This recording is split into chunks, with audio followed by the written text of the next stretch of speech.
Okay, we're getting into painting. First thing, brushes. You get a variety of brushes out there. There are a variety of them. What you get for scale modeling could be anything different. You want to get some wide brushes, you want to get some small brushes, more detailed painting. For the more detailed painting stuff, there really is no preference in getting brushes. I mean, there's cheap ones out there, there's decent quality ones, so you just have to shop around for it. So you're going to need flat brushes, you're going to need round brushes, you're going to need different various sizes. So you can buy a packet of a variety of paintbrushes. An airbrush. Now, since this is a basic video, I'm not going to go into getting airbrushes, okay? However, people always ask me that just getting into the hobby or coming back in the hobby, should I get an airbrush? My opinion, resounding yes, yes, yes, but it is expensive, okay? Expect to spend about $300 to $400 on a decent airbrush set. You gotta get the compressor and you gotta get an airbrush, okay? But should you get an airbrush? Yes, if you have the money. No, if you don't. Okay, stick with brushes until you can save up to get an airbrush. Remember, to get an airbrush set with an air compressor is about going to cost you around $250 to $400. I know I changed the number there, but it depends. There's a lot of deals around and stuff like that. But for more information, go to scalemodeladdict.com and ask about airbrushes. Masking. Masking is used to mask out areas you don't want paint to get on. You might not need masking tape if you just brush painting only, but it does help in some cases. What I suggest is picking up some Tamiya masking tape. Some masking tapes over at the hardware store will work too, but I find them quite thick. Okay, for Tamiya, just get a roll of 18mm and maybe a smaller roll or another roll of the 10mm width masking. That will get you started. Now, optionally, you could always get liquid mask. This is micro liquid mask here. What it is a thick liquid. Okay, kind of really gooey, kind of like a really thick gravy. You just paint on the areas where you don't want the paint to go, let it dry, and it'll turn rubbery. You just paint over it, and then you pull it out, usually in one piece. It's good stuff, but I still haven't learned to fully control this stuff yet. The other option here is getting parafilm. Now, this stuff is kind of like saran wrap, okay, and it comes in like little square pieces like this. Okay, now what it does is you stretch it and it activates the stickiness of it. It's like super Ziploc on speed, okay, and it'll stick to anything.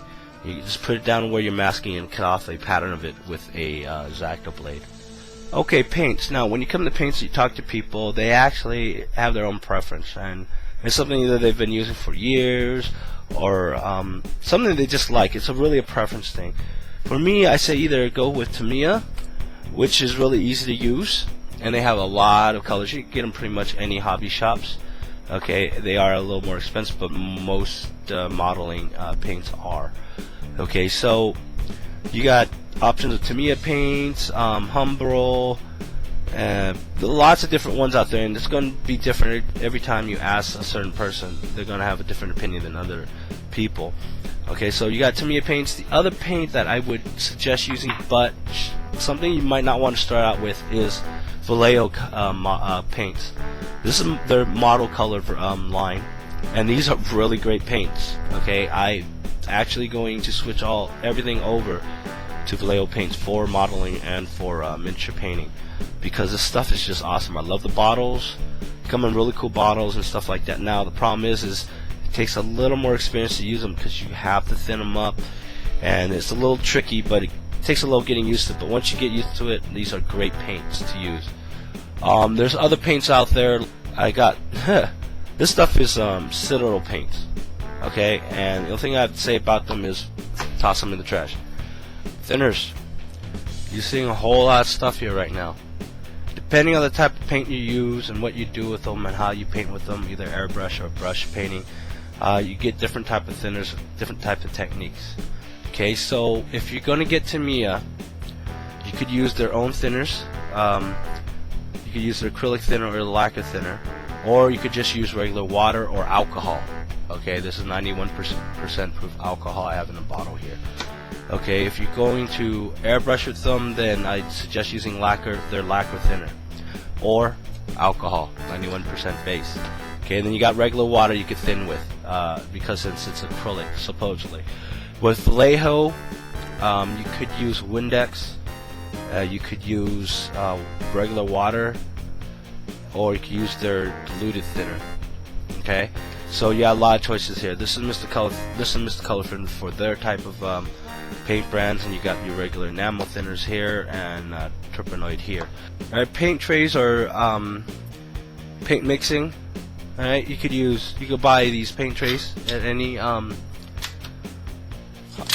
art store. Okay, and they're pretty cheap. This is like $1.50 for one tray.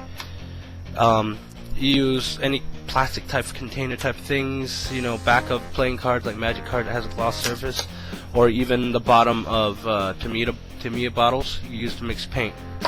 Primers. Every line of paint has their own primers. Do you need to prime your model? Yes and no. There are some.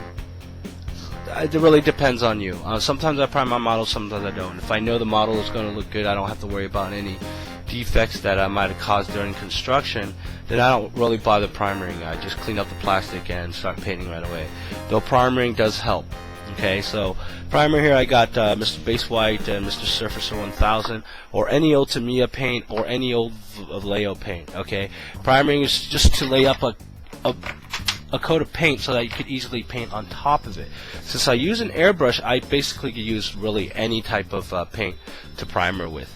Okay, but if you're using hand painting, then you'll have to go and get an aerosol can type of primer, and they have different ones. You could go to, this is clear coat, so ignore this, but I need to put something on camera.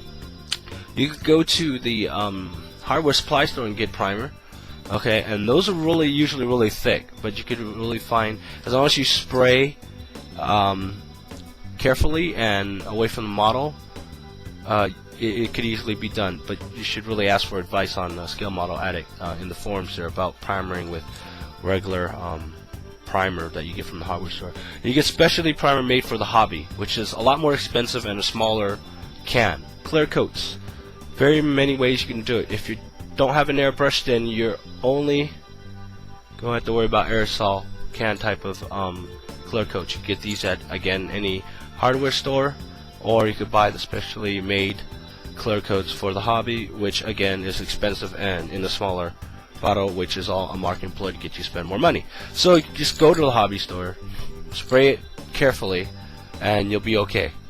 What you should get is a gloss coat and a matte coat bottle, aerosol can. Now, if you are using an airbrush, then the most popular thing being used is Pledge Future. This is Floor Shine. Okay, but you can really easily use this as a clear coat. Here in America, it's called Pledge Future. In the UK, it's called Clear, K-L-E-A-R, and it's a red label. Okay, it looks murky in the bottle in their new formula, but when you spray it on, it becomes clear. Okay, so you can use this as a clear coat. Matte coats, you got different matte coats out there in different artist lines. Okay, this one, what I use is Winsor and Newton's Galleria acrylic mediums, and this is a matte varnish, and I do have a Vallejo matte varnish coming in as well. So if you have an airbrush, these will work great. Okay, now for weathering, you go into a lot of things about weathering, because that's a whole new subject. By the time you're finished with a model and it looks pristine like it's out of the manufacturer, you can stop there, put it on the shelf, and it's good. For a person like me who loves to beat up their models, make it look like it's been through hell, or make it look like it's been used, because I think it puts more character into the model, and it's just another stage to have fun with. Okay, now there are a lot of aftermarket stuff that you can use to weather your model. What I suggest, though, if you want to start out really cheap, is to go to an art store and get 2 types of boxes of chalk pastels. Okay, you can see here, this is the chalk pastels I use. I picked up an earth tone pack and I picked up a gray tone pack. Now you go on SMA and see some of the videos I did on tips on how to use these. Okay, but you can use these for washes up to pigment weathering, what you would use pigment for weathering, making mud and stuff like that. But this 2 sets here lasted me for almost a year now, and that's all I've used so far. Seriously, you know, just a couple of colors here and there, and you know, a lot of white missing here, a lot of darker colors here missing here, a lot of the brown and sandy color here. But that's about it. This is how long a year worth of modeling this has lasted me. This is probably gonna last me a couple of more years. Okay, and this is what, $6 a box, so $12, 3 years. There you go, depending on how much modeling you're doing. Okay, that is the easiest way to get into weathering with your models. Okay, so that's it. I went over the really basic stuff, okay, and I've actually thrown in a couple of extra options in there, but in parlance, this is really basic stuff. If you want more advanced tips and stuff, I will make more videos later. But go to Scale Model Addict and check us out there, and check out the forums. And there's a lot of really cool tips, tricks, and techniques that you can learn from us there. Don't be afraid to ask. Just ask it anywhere, anytime.